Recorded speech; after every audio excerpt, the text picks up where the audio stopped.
Hello, friends. This is Jen. I am here to talk to you about the Zen Cleanse 1 intestinal cleanse. I just finished my cleanse. I'm on technically day 4, going to break the fast here in a little bit with some papaya, and I feel so good. I feel, one, how human beings should feel. I feel, two, so fully alive. And three, I feel like you need to know about this so you can experience the miracles, not only in your physical body, but in your mind, heart, and spirit as well. Okay, so let me get into a little bit of the behind the scenes cleanse before we talk about exactly what's going to happen in your intestines and how to do it. Things that I have been praying for in my life for quite a while shifted while I was on this cleanse. Why? Energy is everything. When we shift our internal reality, our external is just a mirror and has to reflect that. So by shifting my internal, by cleansing, I honestly did this cleanse because I've walked clients through it and I was feeling like I just need something to move, something to give. And I just divinely received a message of like, you need to do this cleanse. So I did it and I got a lot more out of it than I thought I would. I want to make this video as short and sweet as possible. So let's get right into it. I want this for you too. So think about it essentially as 3 days, but only one day of the packets. So the first day, depending on where you're at in your healing journey, this is going to look different for all people. I'll tell you what I did, and then if we work together one-on-one, or you've been following me for a while, or you're a little bit familiar with how I approach nutrition, you can probably figure out what would be right for you. Or if you're like, I'm brand new on this journey, we can baby step you in. Day 1 was the prep day. Day 2 was the packet day. Day 3 was the poop day. And day 4 is you're going to just get back into it, break the cleanse, feel the results, feel the benefits. So day 1 for me, where I'm at in my symptomless healing journey, I did an all raw juice and smoothie cleanse. I had juices all through the day. I'm trying to remember if I had some fruit. I think I had some dried pineapple. Raw pineapple would be better, but I was working and just what I needed to consume. And then I had smoothies. Now, a couple of resources for you. If you are unsure where to start, I have the 1-day detox guide linked in this resource. So you can download that and do that exact day. If you are a symptomless client or you have been, you have your symptomless healing guides, your foods guide, your manual, you have your course, you know what works for you. If you've been through my symptomless program, you're like, okay, I kind of know what a cleanse day is for me. Do that. Do exactly what that looks like. Maybe all raw is too much and you want to do some lemon water, some celery juice in the morning, some smoothies, and then have like simple steamed veggies and sweet potatoes for dinner. That would be perfect. So prep your body. And honestly, the whole week before I went into this, I did no animal protein.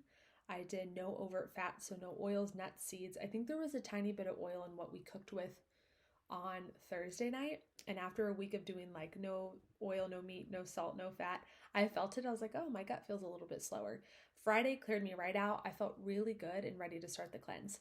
I never want to cleanse when I'm not doing a cleanse. When I'm doing a cleanse like today, I'm like, why don't I do this every day? Why don't I just fast every day? Getting back into the work week, it's a Monday. I'm like, okay, I probably do need some glucose. Your brain uses so much glucose. So prep. How are you going to prep on day 1?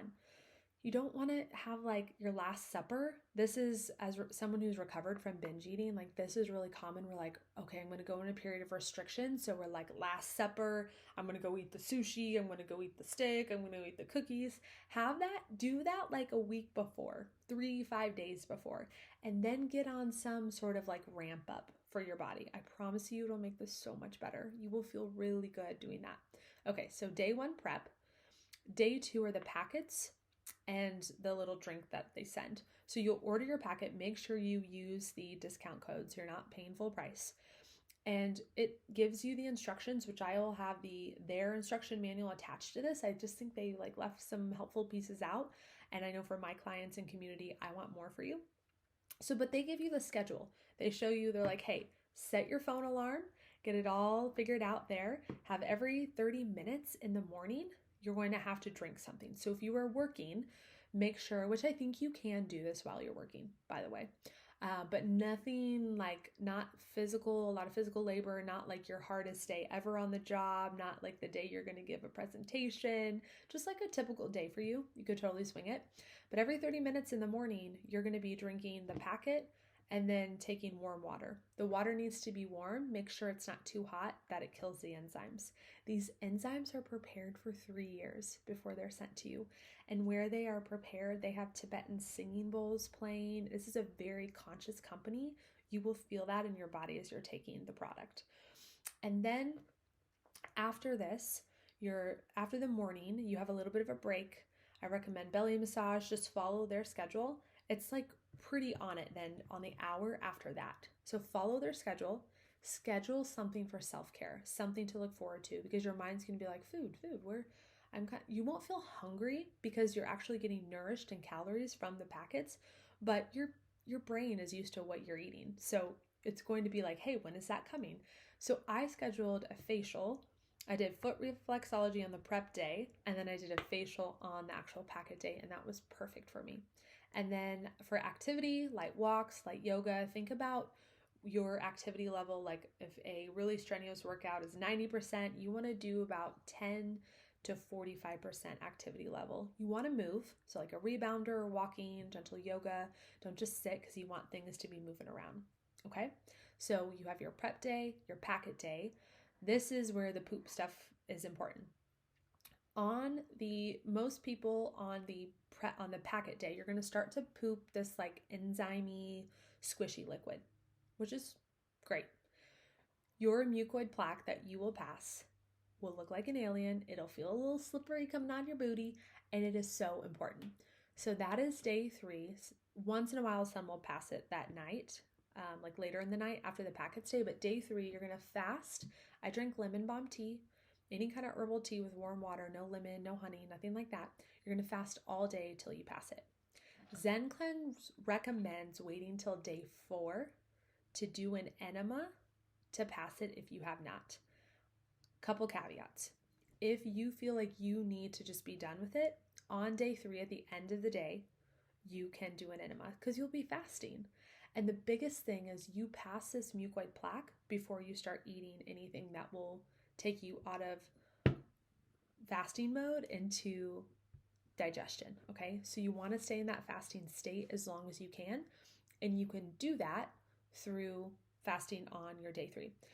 So day 3, you've been drinking tea all day, warm water, you're like, all right, I'm over this. You can do an enema that night and pass it, and you'll feel really good. You'll feel happy, you'll feel an emotional release, maybe you'll feel sad, you'll feel all the things. And then the next day, on day 4, if you haven't done an enema, I would do one. If you haven't passed it, definitely do an enema. You do not have to do an enema, but I promise you, it'll help you feel better and it will help you pass it quicker, and you will just like the cleanse a little bit better. But if you're like, nowhere in God's green earth am I going to ever do an enema, just wait for it to pass, okay? So day 4, you want to basically eat like you did on prep day. I recommend starting with lemon water, maybe some celery juice, easing in with some juices, some fruit, smoothies, maybe a gentle like soup, steamed veggies at night. Like, don't go all in, and I promise you actually won't have cravings. Day 4, you'll be like, this is probably how I should feel. And then slowly work your way back in through the week. Don't go all in, all out, and just like, oh my gosh, the cleanse is over. I'm going to go to all you can eat or whatever it is. Don't do that. You will feel terrible. If you were breastfeeding or nursing, you're going to do your prep day. Make sure you get plenty of calories. You're going to do your packet day. And then on the 3rd day, I actually want you to start eating coconut water or fruit or juices or smoothies. I don't want you to fast that whole day because you need more calories than most of us, and we don't necessarily want to put you too deep into a fasting state. A little bit's okay, but too much you want to avoid. This cleanse is safe for pregnancy and breastfeeding. I've had several clients who've done it, but if it doesn't feel aligned for you, then wait till postpartum or wait until you're done nursing. If you have any other questions, I can assure you we have addressed them in the guide below, and I look forward to you experiencing this freedom, this healing, this cleansing. I'm so excited for you.